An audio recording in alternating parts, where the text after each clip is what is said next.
Arlington Municipal Airport. Automated weather observation. 1851 Zulu.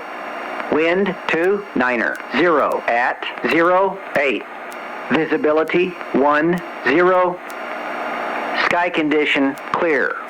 Temperature 23 Celsius. Dew point 16 Celsius. Altimeter 29er 88. For various reasons, today's flight was the first time since getting the airplane back together that we had an opportunity to go to lunch somewhere. It is somewhat fitting that the saga ended as it began. The last flight before maintenance was to Chehalis, and the first lunch trip after was also to Chehalis. The big difference is that the restaurant is now back open at the golf course. I was reluctant to make this trip as it was already warm enough to be close to my tolerance level, and Chehalis, being further south, is usually 3 to 5 degrees warmer than Arlington. It wasn't too bad, but I wouldn't have wanted it to be much warmer.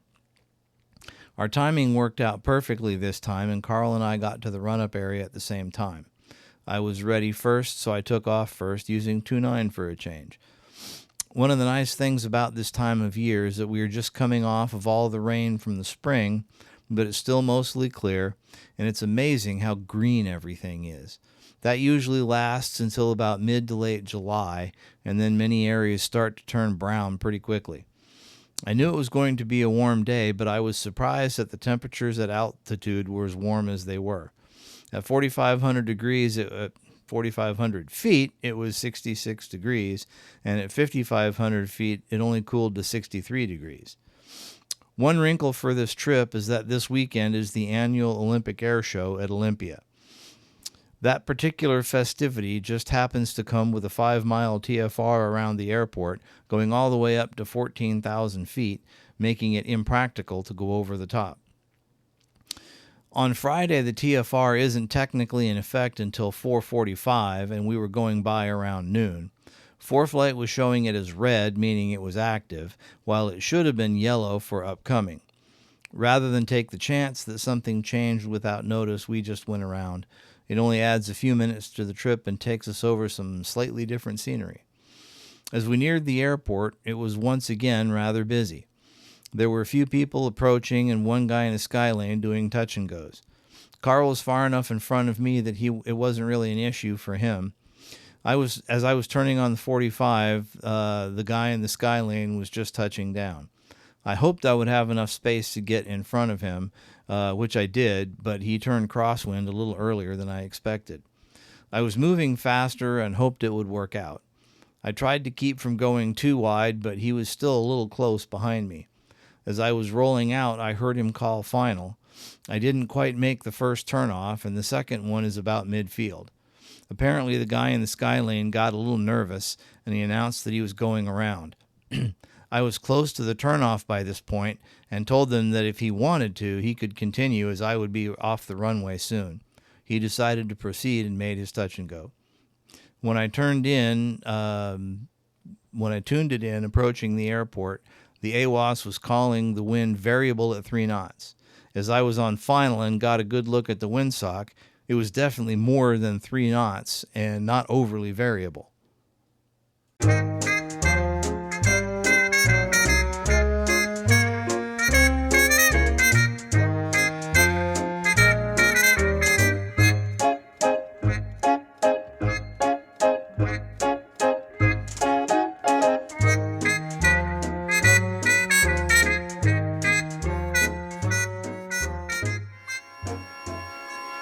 Chehalis Centralia Airport, automated weather observation, 193, 10, variable at 3 knots, visibility more than 10.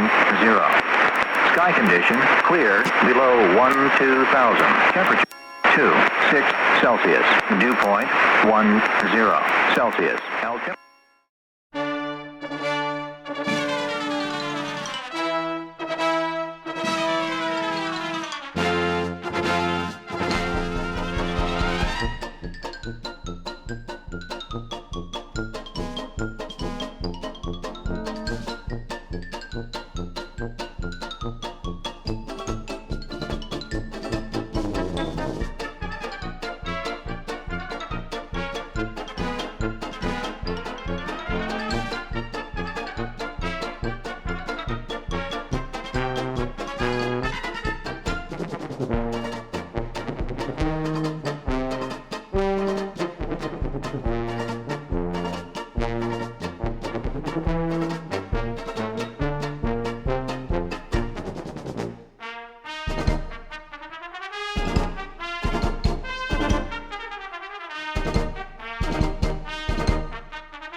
Centralia Airport, automated weather observation 2124 Zulu.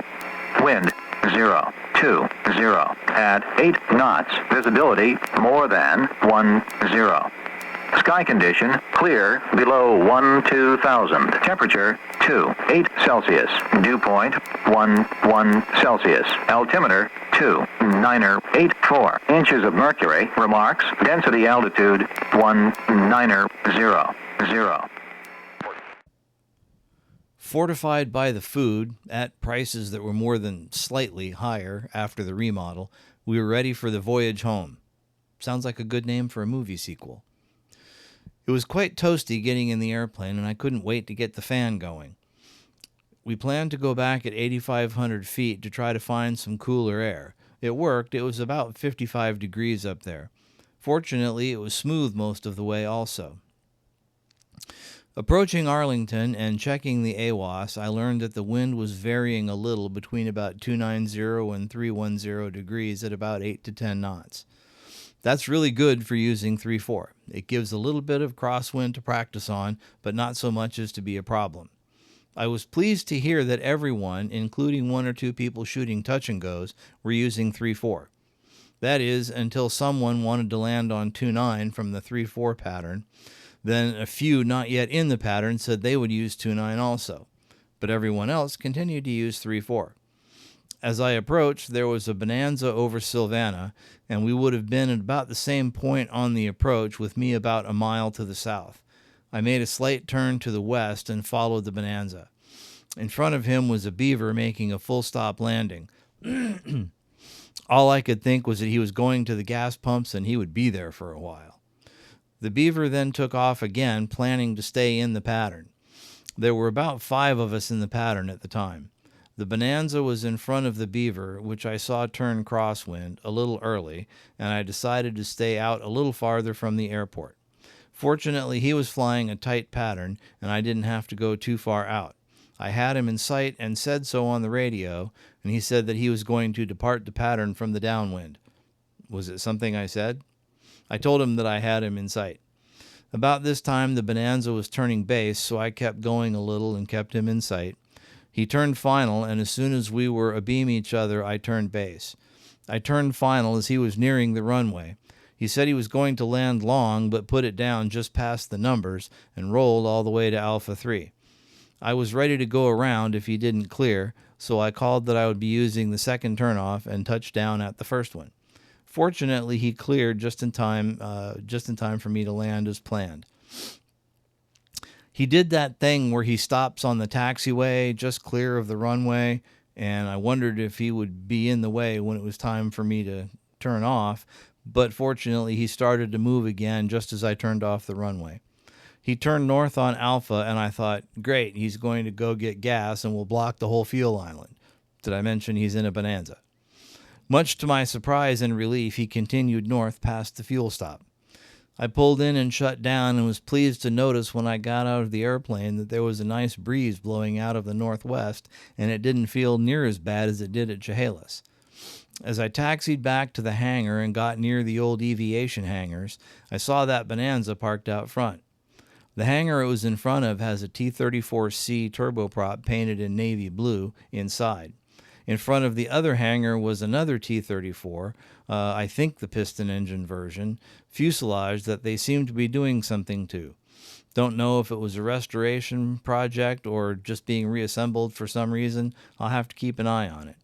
Aside from being on the toasty side, it was a pleasant trip and nice to be back in the normal routine. Arlington Municipal Airport. Automated weather observation 2152 Zulu.